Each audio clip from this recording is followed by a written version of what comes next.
Tamanda El Nuevo Chairman del Committee on Infrastructure na Konseho Lokal Jimmy Villaflores na City Engineer's Office para intensifika kundi ila visyada na implementasyon del mga proyekto del gobyerno lokal. Asegún con Villaflores para prevenir que tiene mga defectivo proyecto el gobierno local. Si Villaflores ya habla pa kay tiene mga project engineer el oficina del Ininiero del Ciudad quien tiene responsibilidad para man-monitor con el mga kontraktor y asegura que tasigi na specification el di ila trabaho. Quem ba debe mira after el bidding process, after everything, is the engineer's office. Kaya ali debe stricto el monitoring, no? Although mga contractor aquí konoce lang, barkada lang, pero we should also be very strict kanila para they can enter into mucho pa mga kontrata, projects na di ila profession di ila, mucho sila proyekto pa kasi hindi na porque makitadali kanila pa projects sa mga slippages di ila.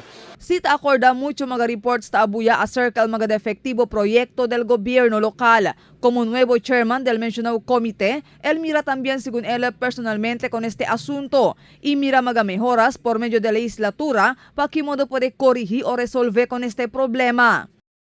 Note dyan si todo. Aquel cosa kita tauwi from the media reports y mga abiso del mga gente, anda kita check ya, but we will seek authority del council, no? Proper referral. Si hindi, kita mismo anda mira, then di ba kita na council tamen? Debe también según continua man blacklist el gobierno local con el mga kontratista responsable na mga defectivo proyekto. Pero debe también según planta kanila el propio cargo si necesita, siendo tasi sila usig con el sen del mga gente. Tamanda también acorda si Villaflores con el mga personajes del oficina del Ininiero para hacer di ila trabajo en buenamente, siendo no quiere más según él que él llega pa na punto donde tiene pa del mga personajes del mencionado oficina, el que na enfrenta castigo algún día por causa con este asunto. Ako ay strongly recommend projects abandoned or hacer un contratista local. Hindi bueno el performance por mucho mga proyekto de bueno performance. We might as well blacklist kanila to handle government projects.